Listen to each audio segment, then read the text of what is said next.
We need a real pilot, not this shadow. Someone's voice cut through the hangar. Every eye turned toward her, the only one who didn't speak back. But when enemy frequencies detected the name of their controller, they fell silent. Is that Monroe? The Ghost Hawk? And with just one name, the entire battlefield shifted. Have you ever been underestimated because they hadn't heard your name yet? Lieutenant Claire Monroe stood at 32, her weathered hands gripping the clipboard that had become her constant companion. The UH-60 Black Hawk gleamed under the harsh fluorescent lights of Forward Echo Base, but she wasn't the one who would fly it today. Again. Her Flight Academy diploma hung in her quarters. Graduated summa cum laude, top 5% of her class. The irony wasn't lost on her. Excellence on paper meant nothing when you were relegated to the backup seat, watching younger pilots take the controls of missions you could execute in your sleep. Shadow seat. That's what they called her, behind her back. Sometimes to her face. The nickname stung more than they knew, not because it was cruel, but because it was accurate. She had become a shadow, present but invisible. Qualified but unused, ready but never chosen.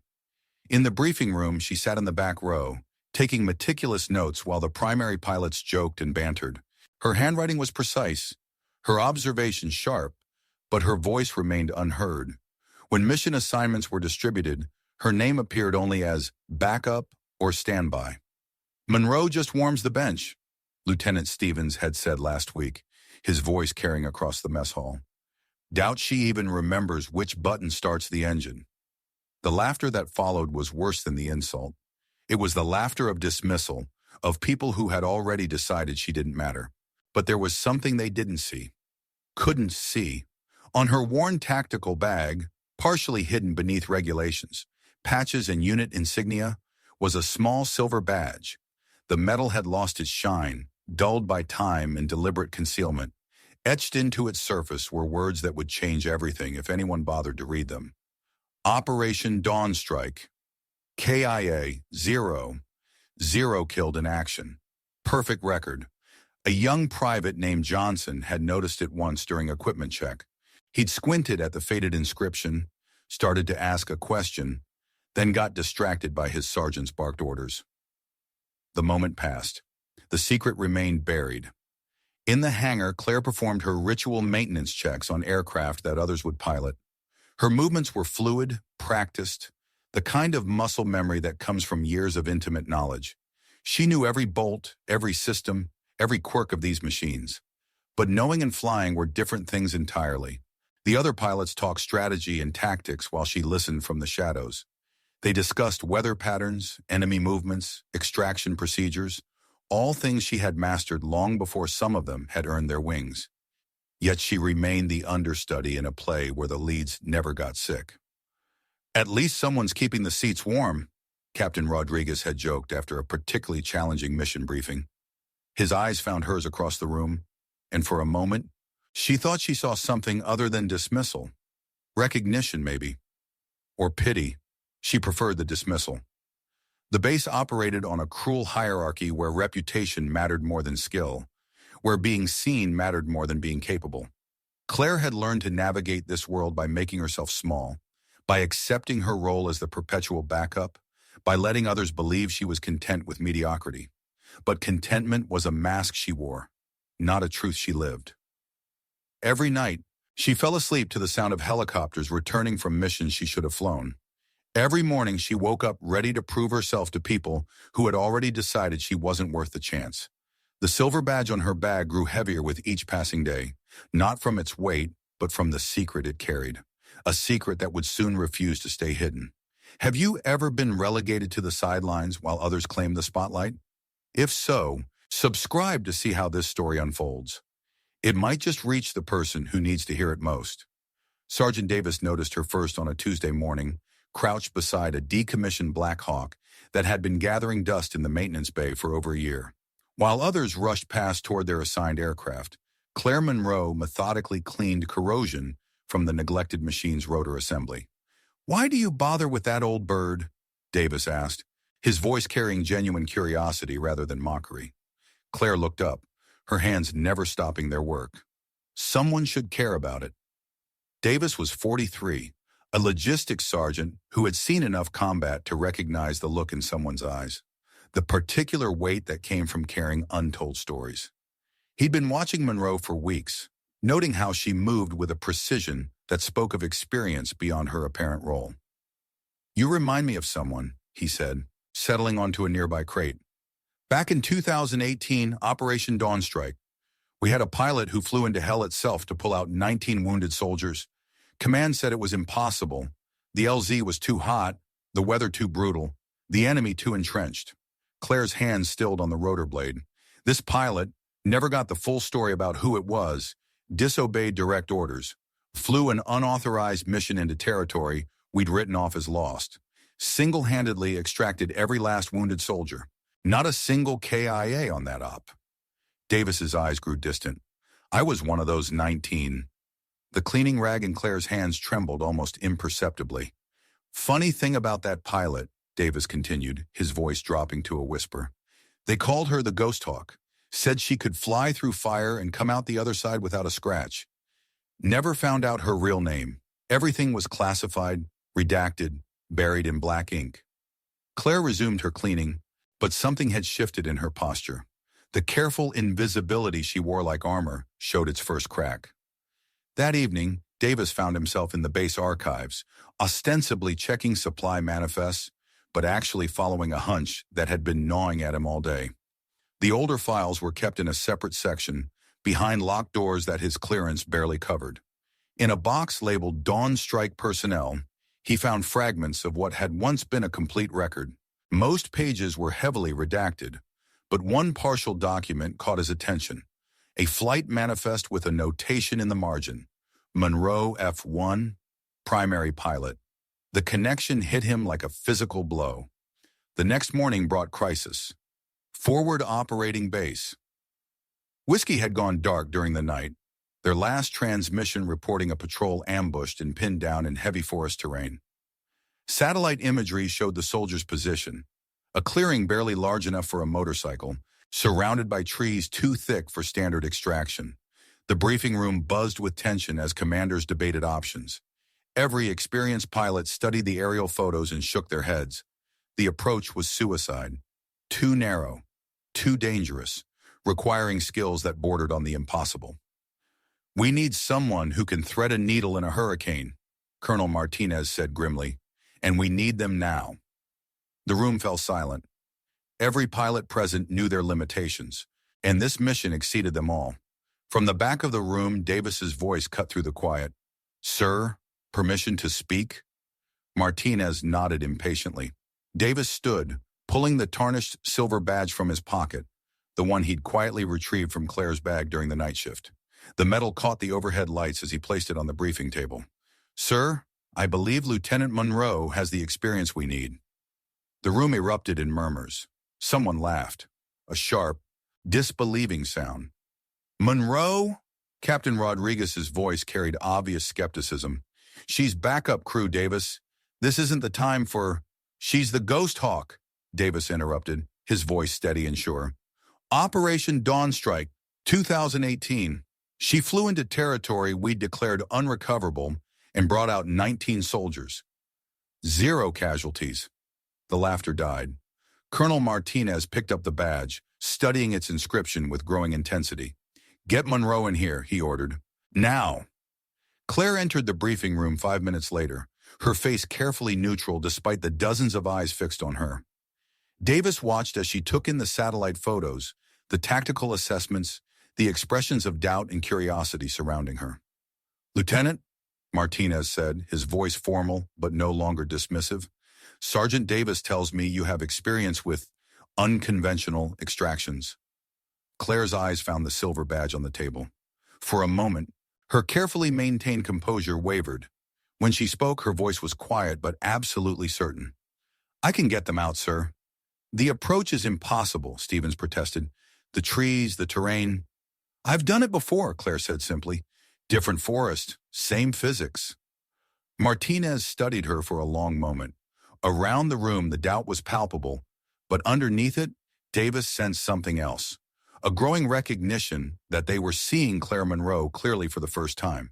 "What do you need?" Martinez asked. "The old Black Hawk from the maintenance bay.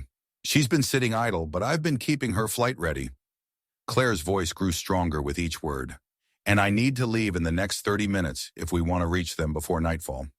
As the room exploded into preparation, Davis caught Claire's eye. She nodded once, a gesture of gratitude and recognition between two soldiers who understood what it meant to be underestimated. The backup pilot was about to remind everyone why some names become legends. Have you ever witnessed someone being completely underestimated, only to have their true capabilities revealed when it mattered most? Share your story. It might inspire someone else who's waiting for their moment. The old Black Hawk's engines coughed to life with a sound like distant thunder. Claire's hands moved across the controls with the fluid precision of someone who had made this dance 1,000 times before. Every switch, every gauge, every vibration through the airframe spoke to her in a language the younger pilots had yet to learn. 2 years of forced retirement had not dulled the helicopter's capabilities, only hidden them, like its pilot. As she lifted off from Forward Echo Base, Claire felt the familiar weight of solitude that came with solo missions. No co-pilot, no crew chief, no witnesses except the soldiers who needed her, and the enemies who would try to stop her. This was how she preferred it. Clean, simple, personal. The GPS flickered once, then died completely. Electronic interference from enemy jamming systems turned her digital navigation into expensive paperweights. But Claire had prepared for this moment long before it arrived. From her flight suit, she pulled out a hand-drawn map, its edges worn soft from years of folding and unfolding. Every landmark, every elevation change, every potential hazard was marked in her own precise handwriting. She had been preparing for this flight since the day they relegated her to backup status. The terrain below shifted from rolling hills to dense forest, the canopy so thick it looked like a solid green ocean. Her altimeter showed the dangerous descent needed to stay below enemy radar, a knife-edge flight path between the trees and the surface-to-air missiles that would track anything flying higher. At 1,500 feet, the first proximity alarm sounded. "Unknown aircraft, you are entering restricted airspace. Identify yourself immediately." The voice crackled through her headset, accented English, professional but with an edge of growing concern. Claire's hand hovered over the radio transmit button. This was the moment everything changed, the moment she stopped being invisible. "Aircraft designation Hawk 01, she replied, her voice steady despite the magnitude of what she was about to reveal. "Pilot identification, Claire Monroe. Call sign, Ghost Hawk." The radio fell silent. 4 seconds passed. An eternity in the compressed time of aerial combat. Claire could imagine the confusion on the other end, the frantic checking of databases, the growing realization of what that name meant. When the voice returned, it belonged to someone different, older, more senior, and afraid. "All units, disengage. Repeat, all units disengage immediately. Do not engage the Ghost Hawk." The effect was immediate and stunning. Every tracking radar that had been painting her aircraft suddenly went dark. The missile lock warnings that had been building in intensity fell silent. For the first time in years, Claire Monroe flew through hostile territory without a single weapon system pointed in her direction. But the most profound silence came from her own radio frequency, where every pilot and controller at Forward Echo Base listened in stunned recognition of what they were witnessing. The backup pilot had a reputation that preceded her, one that reached across enemy lines and commanded respect from people who had never seen her face. Claire descended through the forest canopy with surgical precision, her rotor wash parting the leaves like a mechanical wind that somehow knew exactly where to blow.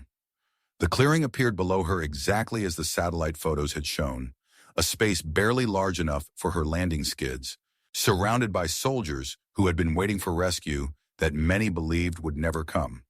The extraction took 12 minutes. 12 minutes of precision flying that would be talked about for years afterward. Loading wounded soldiers while maintaining hover power in a space with zero margin for error, calculating weight distribution while under potential enemy fire, managing rotor clearance with tree branches that came within inches of her spinning blades. When she lifted off with all survivors aboard, the enemy radio frequencies remained silent. The Ghost Hawk had returned, and even her enemies remembered what that meant. The flight back to base passed in surreal quiet. No threats, no challenges, no interference. Just Claire Monroe flying home with soldiers who owed her their lives, while an entire theater of operations processed the reality that their backup pilot was a living legend. Davis had mounted a small camera on his helmet during the mission briefing, standard procedure for after-action reports. But what he captured was something else entirely. The moment when a whispered name changed everything. The audio was clear, the implications unmistakable. Within hours, the clip found its way beyond official channels. A 20-second recording of Claire's voice saying, "Ghost Hawk," and the enemy's immediate stand-down became the most shared military video of the year. Not because it was dramatic or action-packed, but because it revealed something profound about reputation, respect, and the power of a name earned through impossible actions. The clip showed something else too, something that spoke to everyone who had ever been underestimated or overlooked. It showed that excellence, once achieved, never truly disappears. It waits, it endures, and when the moment arrives, it reminds the world exactly what it's capable of. Back at Forward Echo Base, the landing pad was crowded with personnel who had never bothered to watch Claire Monroe return from a mission before. They stood in respectful silence as she shut down the engines and began her post-flight checklist with the same methodical precision she brought to everything else. Colonel Martinez was the first to approach as she climbed down from the pilot's seat. "Lieutenant," he said, his voice carrying a weight of recognition that had been absent from every previous interaction. "Outstanding work today." Claire nodded once, her expression unchanged. "Just doing my job, sir." But everyone present knew that what they had witnessed was far beyond anyone's job description.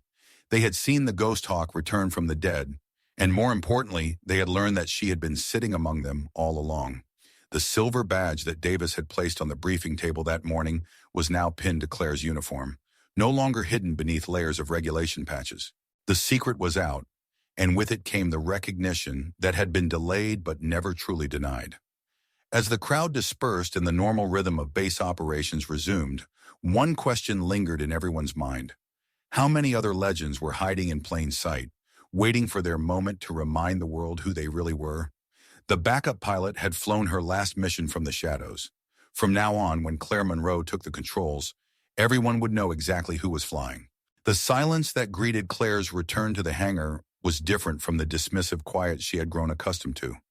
This was the silence of recognition, heavy with respect, thick with the weight of revealed truth.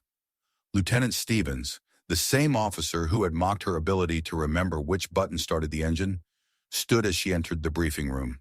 His face carried the particular shame that comes from discovering you've been cruel to someone who deserved your admiration. "Monroe," he said, his voice stripped of its usual casual arrogance, "I owe you an apology. We all do. I had no idea who was sitting next to me all this time." Claire set down her helmet and looked around the room at faces that had transformed from dismissive to reverent in the space of a single mission. The change was complete, but it also felt somehow hollow, appreciation that came only after proof, respect that required revelation. "I've been sitting in the same place the whole time," she replied quietly. "The only thing that changed was that it was my turn to fly." Her words carried a gentleness that somehow made the assembled pilots feel worse about their previous treatment. She wasn't angry, wasn't seeking revenge or reveling in their discomfort. She was simply stating a truth that revealed the arbitrary nature of their respect. The video clip of her radio exchange with enemy forces had already escaped the confines of military networks. Within 48 hours, Ghost Hawk was trending across social media platforms, shared millions of times by people who had never heard of Operation Dawnstrike but understood the universal appeal of hidden excellence finally revealed. The clip resonated far beyond military circles. Office workers shared it with colleagues who had been overlooked for promotions. Teachers sent it to students who doubted their own potential. Parents showed it to children who felt invisible in their own lives. The Ghost Hawk had become a symbol for everyone who had ever been underestimated. The Pentagon, responding to the public interest in the obvious oversight in their own recognition systems, announced a comprehensive review of classified operations. Project Recognition would identify and honor service members whose contributions had been hidden by necessary secrecy or bureaucratic oversight. Claire Monroe became the first recipient of the newly created Distinguished Service Cross for classified operations, but more importantly, her story inspired the creation of the Monroe Initiative, a scholarship program specifically designed to support women in military aviation who had been overlooked or underutilized. The scholarship announcement read, "Monroe's backup doesn't mean lesser, supporting excellence wherever it sits." But perhaps the most meaningful recognition came from an unexpected source. The enemy forces who had stood down at the mention of her name released a statement through intermediary channels, a professional acknowledgement of respect between warriors. The pilot known as Ghost Hawk has earned recognition through actions that transcend conflicts. Her skill and honor command respect across all lines. It was unprecedented, enemies publicly acknowledging the reputation of someone they had never officially engaged, testament to how deeply her legend had penetrated military consciousness worldwide. Yet as accolades poured in and her story spread across the globe, Claire Monroe remained fundamentally unchanged. She still arrived early for briefings, still took meticulous notes, still performed equipment checks with the same methodical precision. The difference was that now, when mission assignments were distributed, her name appeared where it always should have been, at the top of the primary pilot list. The transformation wasn't in Claire Monroe, it was in everyone else's ability to see what had always been there. In the pilot's lounge, her photograph now hung alongside the other distinguished aviators who had served at Forward Echo Base. But unlike the formal military portraits surrounding it, her photo showed her in working flight gear, hands on the controls of the old Black Hawk that had carried her back into legend. The inscription below read simply, "Lieutenant Claire Monroe, Ghost Hawk, excellence doesn't wait for recognition." The backup pilot had finally taken her rightful place, not through seeking attention or demanding respect, but by simply being ready when the moment required her to be extraordinary. A week after the rescue mission that changed everything, Claire Monroe sat on a weathered wooden bench outside the helicopter maintenance hangar, deliberately avoiding the flood of interview requests that had transformed her quiet base into a media circus. The morning sun cast long shadows across the tarmac, and in her hands she held a dented thermal mug that had seen better decades. The mug had belonged to her father, Captain James Monroe, a search and rescue pilot who had died in Somalia when Claire was still learning to fly. Its surface was scarred by years of use, the military-issue steel showing through where paint had worn away. But in the morning light, words etched into the metal became visible, appearing and disappearing like a secret message meant only for her. Still flying. Her father had carved those words himself, using a combat knife during a deployment where letters home took weeks to arrive. It was his promise to his daughter, his wife, his memory, that no matter what happened, the thing that made him who he was would continue. Claire traced the words with her thumb, feeling the imperfect grooves her father had carved with hands that knew how to save lives from impossible places. The mug had survived longer than the man who made it, carrying his message forward through years of doubt and invisibility. "Excuse me, ma'am." The voice was young, nervous, respectful. Claire looked up to see a cadet, maybe 19 years old, with the eager uncertainty of someone just beginning to understand what military service meant. "Are you really Lieutenant Monroe? The Ghost Hawk?" Claire nodded, not trusting her voice to remain steady. Fame felt strange, uncomfortable, like wearing someone else's uniform. "I'm Sarah Chen," the cadet continued, sitting carefully on the opposite end of the bench. "I'm in the aviation program. I wanted to thank you." "For what?" "For showing us that being ready matters more than being seen. My flight instructor told me about the scholarship program they're starting because of your story, the Monroe Initiative." Sarah's voice carried a mixture of hope and determination. "I'm going to apply." Claire studied the young woman's face, seeing something familiar in her eyes, the particular combination of competence and invisibility that she recognized from her own early years. Sarah Chen was probably brilliant, probably capable of extraordinary things, and probably invisible to the people making decisions about her future. "What do you want to fly?" Claire asked. "Search and rescue. I want to be the pilot who goes where others can't, who brings people home when everyone else has given up." The words hit Claire like an echo from her own past. She saw herself at 19, burning with the same desire to matter, to make a difference, to be the person others could count on when everything went wrong. The hardest part isn't learning to fly, Claire said, her voice carrying the weight of years spent in shadows. It's learning to be ready even when no one believes you belong in the cockpit. Sarah nodded with the earnestness of someone who had already learned that lesson the hard way. My father told me once that the best pilots aren't the ones who seek the spotlight, Claire continued, holding up the scarred thermal mug so Sarah could see the carved words. They're the ones who stay ready in the dark, who keep their skills sharp even when no one's watching, who remember that flying isn't about glory, it's about bringing people home. As if summoned by the conversation, the sound of rotor blades filled the air. A Black Hawk approached the landing pad, its pilot executing a textbook approach that spoke of competence and confidence. Claire watched the aircraft settle onto the tarmac with professional appreciation, noting the small details that separated good pilots from great ones. That's my flight instructor, Sarah said, standing to gather her equipment. Thank you for talking with me, Lieutenant, and for showing us that excellence doesn't need permission to exist. As the cadet walked away, Claire remained on the bench, the thermal mug warm in her hands despite the cooling morning air. Around her, the base continued its daily rhythm, pilots preparing for missions, ground crews maintaining aircraft, the endless cycle of military readiness that kept the world spinning. On her uniform, the silver badge no longer hid beneath regulation patches. The Ghost Hawk had returned from the shadows, not through seeking recognition, but through being undeniably ready when reality demanded excellence. The backup wings were still flying, and they always had been. Where are you watching from? Have you ever witnessed someone finally receiving recognition after years of being overlooked? Share your location and the moment you remember most. We're mapping the quiet victories that change everything.